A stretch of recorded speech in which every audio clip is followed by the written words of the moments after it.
Hello, we're going to read chapter 3 of the book, A Day of Rest Today. And this book is going to talk about playing marbles.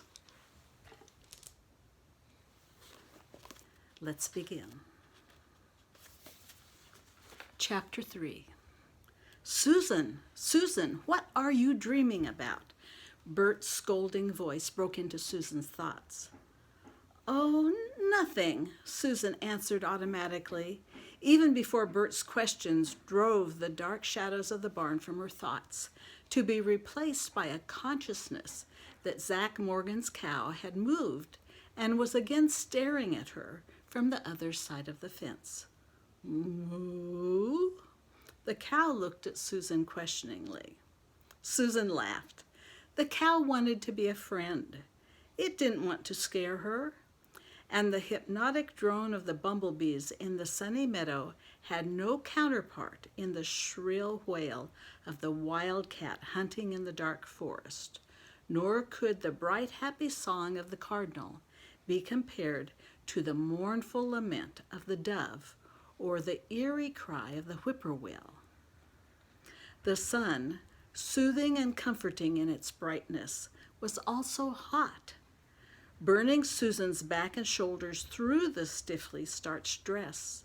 The sun effectively drove away the chill of the dark barnyard. As Susan shook her head and blinked her eyes to drive the last bit of darkness away, a robin lit on the fence post by her side and tilted its head to stare at her, as much as to say, "Where are the worms?" Susan laughed at the friendly bird. "Quit poking along, Susan," Bert commanded in his big brother tone before he jumped down from the bank onto the edge of the road at the junction where the Willow Creek Road joined the highway. In 2 swift strides, Bert crossed the rough edge of the graveled road and came to a stop at the parallel lines of car tracks in the middle of the road. There he turned to wait for his sister. After hurrying through the dust-laden grass on the bank, Susan followed Bert's example and jumped.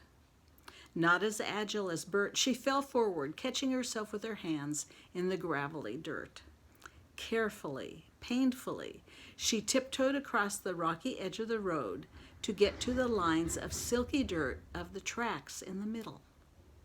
Susan knew where she was. Across the Willow Creek Road was a one-room store and gas station run by their dad. In the wintertime, he kept it open only an hour each day after he came home from teaching school.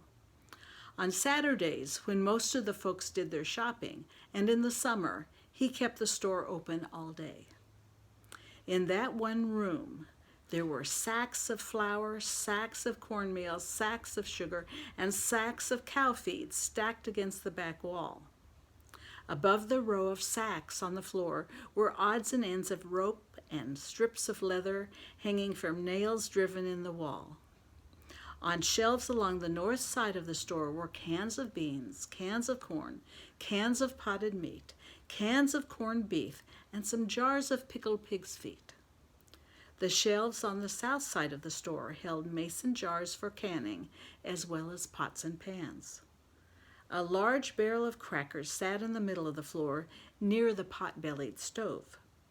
By the cash register, which sat on a table near the entrance, there was a jar of hard candy ready to give to the children who came with their parents.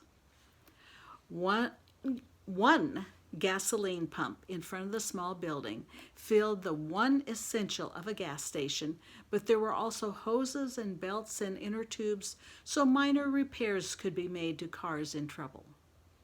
Since that day was Sunday, a day of rest, Douglas was not in the store.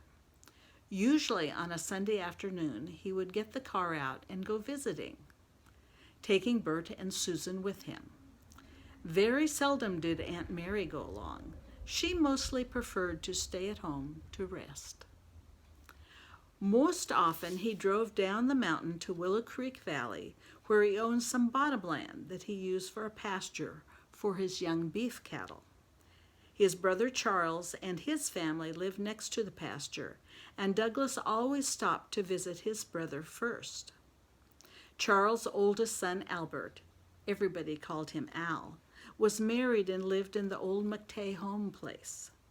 On a Sunday, Al usually brought his daughter Beth, who was almost as old as Susan, over to visit his dad. Susan stayed in the house with her Aunt Libby and Beth, if she was there, while Doug and Bert walked out to the barn with Charles and his sons. Douglas and Charles and Al talked and argued about the weather, when to plant the corn, when to dig the potatoes, when to sell the cattle, etc. The younger boys joined in their dad's discussion at first, but usually before long lost interest and wandered off to the creek to wade before the men walked onto the pasture belonging to Douglas. Douglas checked his young cattle and the condition of the grass, the salt block, and made sure the cattle could get to the water in the creek before the two brothers, still talking, wandered back to Charles' house. Douglas had other brothers besides Charles, but they lived in Tennessee, too far away for an afternoon's visit.